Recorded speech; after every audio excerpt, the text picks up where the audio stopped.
combat inflation in Michigan with its toll on families? Well, everything that I'm about is creating an environment for the people to be successful in. And so I've proposed completely eliminating the personal income tax, the 4.25% tax. That's the quickest, most effective way to provide relief to families. See, I happen to believe that the people know how to spend their money better than Lansing. And take an average $50,000 a year earner. They will get $2,150 back. They're going to spend it. So it's not like we lose the revenue in the state, but we're allowing families to spend their money the way that it suits them and helps them the most. That's the first step. Okay. Let me just give you a follow-up on that, because everybody seems to be pushing this. And I'm the only one that pushed it. Well, no, that's not. In the interviews I've heard, guess what? I'm the one that presented it. Okay. Everyone is following.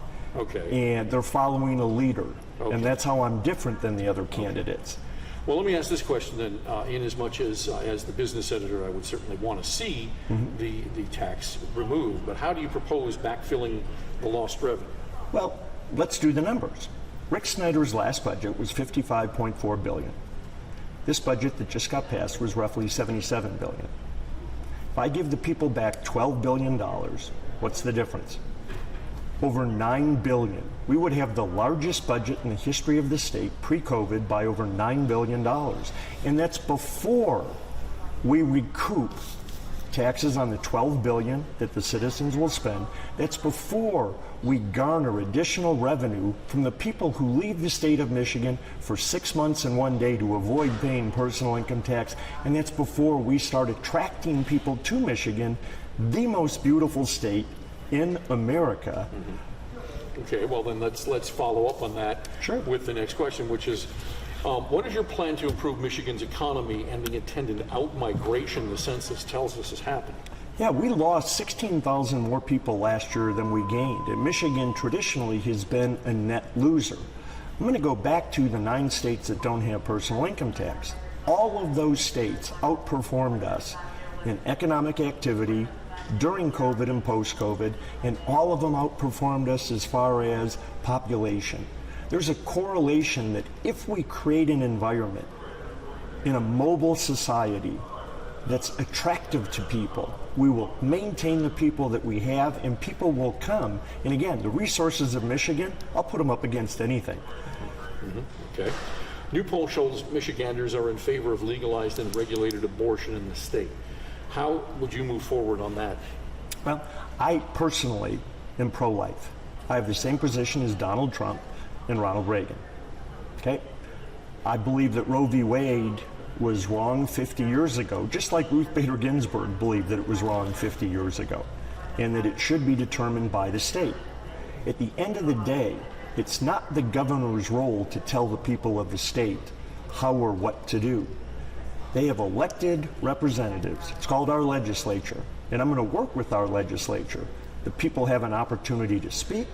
There's a proposal out there that's a constitutional amendment that, if implemented, the governor doesn't have a choice. You are sworn to uphold the laws of the state of Michigan, not to selectively choose them like we're seeing our current administration.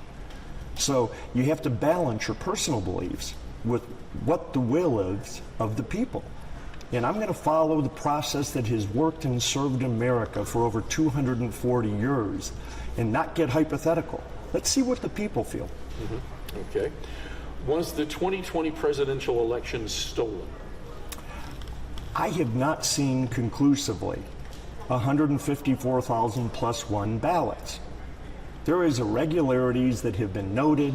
There are irregularities that the state Supreme Court has ruled against both the governor as well as the Secretary of State. We had laws that were ignored. Back to my point, our representatives are sworn to uphold the laws, not selectively manipulate them. But I have not seen data that conclusively says that the election was stolen. I voted for Donald Trump, and I'm proud of it. And I like his policies, and most Americans miss them today, and our country would be safer. But I'm a linear thinker, and I'm one of those guys that just because I feel like something was wrong doesn't mean that it is wrong. And I'm hoping that they prove it, but I just haven't seen the data. Okay. Name one criticism of Governor Whitmer's pandemic orders. God, how can I restrict it to one? I disagree. And here's my take on how the governor acted. She used us as a petri dish, the people of Michigan as a petri dish, to apply for a job instead of doing the job that she was elected to do. She followed Joe Biden's menu, thinking that it would earn her the vice presidency, and she failed.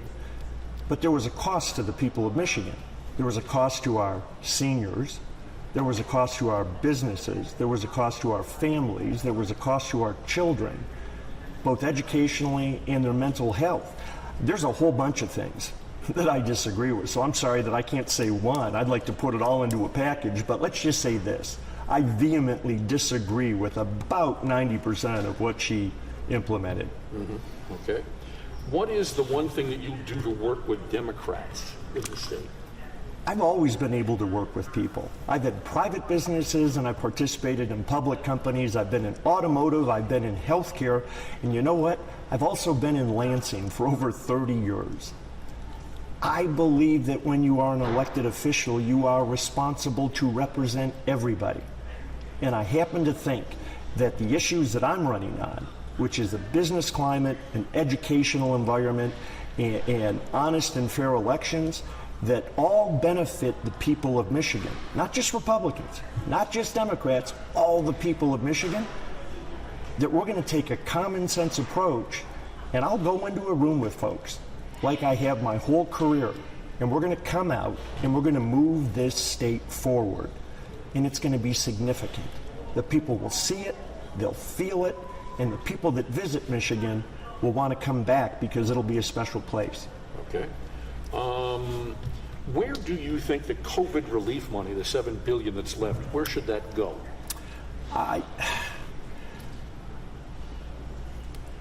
Again, because I'm a business guy, I've got to study where we have spent money. I'm actually more interested in seeing where the money was sent, not what's left right now. Because I don't see and I haven't felt the value as a citizen of Michigan that money has been spent appropriately. So for me to answer that, I want to look and see where it was placed, how it was placed, who got it, and what the benefits were. And then I'm going to make straight line business decisions that will have measurable, tangible results for the people of Michigan. Mm-hmm. And I'll share with them every dollar as we spend it, as an elected official should. Mm-hmm. Okay. What is your position on the gun safety storage bills brought to by the state Democrats but blocked by Republicans? Well, gun safety storage bills are funny because I think they make criminals out of law-abiding people. All right? If people buy a gun to protect themselves and they have to lock it in a safe and they are being invaded by an intruder, what are they supposed to do? Shout out, hey, would you wait a minute while I go to my safe and get my gun out? It doesn't even make sense. It's typical of what Democrats do. They write legislation and then they scratch their head when it's broken. That's not how real life works. I'm a gun owner. I happen to be a concealed carry licensed gun owner. My family is around guns all day. We treat them with respect. We don't have issues because we know and understand. And so I don't believe in making laws that make law-abiding citizens criminals. The red flag laws, look at Chicago, the shooting that we just recently had. It's a travesty. And they say that what?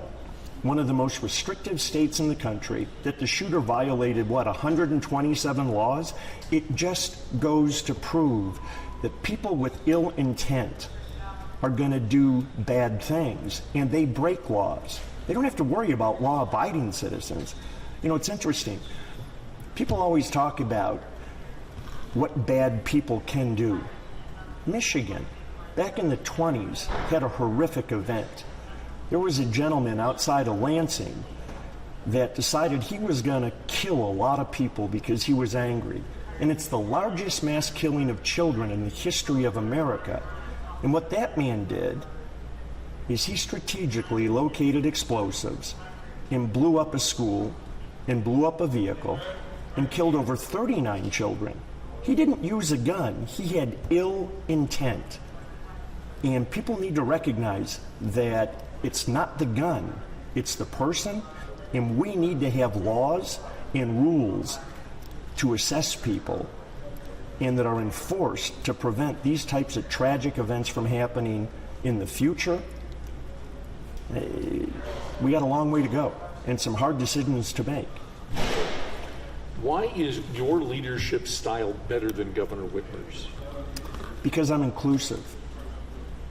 The governor talks about bipartisanship in situations where she can grab a headline. You know what? Bipartisanship isn't even in my vocabulary because I put teams together and we solve problems, and those problems benefit the people we represent. And I'm going to work with Democrats, I'm going to work with Republicans, I'm going to work with independents for the betterment of our state, for the betterment of our counties, our communities, for the betterment of our families. See, my family's been here since the 1700s. I love Michigan. It pulses through me. And we have to represent everyone in this state, and we have to do better than what we're doing. So you're talking unity at this point. According to our most recent Local 4 Detroit News poll, you and your Republican challengers have an uphill battle in the gubernatorial race. Your biggest battle might be name recognition. What are you going to do to make voters get to know you and your positions on the issues that matter most? Well, I think all that gets resolved once we get through the primary. We've got 13 days left, and a small population ultimately is going to select who is going to go up against Gretchen Whitmer. I believe that the job of governor is running the business of the state, being the chief executive officer, and that sets me apart because I have had private businesses and public businesses and automotive and healthcare, and all of them have been successful for the employees and the customers. That's why I'm in this. Once it's Kevin Reinke against Gretchen Whitmer, you guys are going to help me spread my name recognition because Gretchen Whitmer is going to be held accountable to her failures. I haven't forgotten, and I'm going to make sure that every person in Michigan remembers that her decisions while she was auditioning for another job cost us grandparents, cost us parents, cost us businesses, cost our children, cost us education, cost us citizens. And she better watch out because I'm coming to get her. Okay. Do you think civility in politics is a lost cause? No. I think you can be polite. I think what you have to do is something that career politicians, when they can't talk about the results, revert to, and that's character assassination. I'm a gentleman.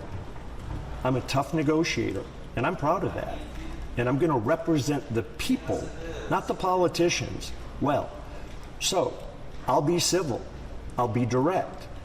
We're going to be measurable and accountable, and we're going to communicate those successes and failures. But there was one thing that I will not do. If it's the right thing to do for the people in Michigan, I'm not going to back down. Not at all. Last question. What is your position on ballot proposals, particularly the term limits and the emergency powers repeal? So the term limits I struggle with. And I struggle not with the discussion on term limits, but how it went through the legislature. See, a lot of people don't realize that termed out representatives, if that passes, get another 6 years. So in essence, instead of following the process that someone like myself has to follow to get into politics, to go out and get 15,000 signatures, to amend term limits, that group needed to go out and get signatures. And they chose not to do that. And they offered the legislature a deal, 6 more years to bypass. And unfortunately, the legislature bought that. And that's what I disagree with. I do think we should have a discussion on term limits for the benefit of Michigan. But only if the people say they want to have that discussion, not the politicians, and not politicians who are angling for 6 more years. Okay. And the emergency powers repeal, what do you think of that? You know, I think that our system has 3 branches of government, and it's supposed to work together for the betterment of the people. We've seen in the last 3.5 years what happens when our system breaks down, and it's wrong. So I'm someone that is going to work with people and knows that doing nothing isn't acceptable. So I'll work with people. We'll get a deal that makes sense for Michigan and the people of Michigan in every instance. That's what you're sworn to do. That's what I'm here to do. And I've got 30 plus years of doing what's right for my employees and my customers. And I'm going to look at the people of Michigan as customers. I'm going to look at the employees of the state as my employees, and I'll do right by them, and we collectively will do right for the people of Michigan.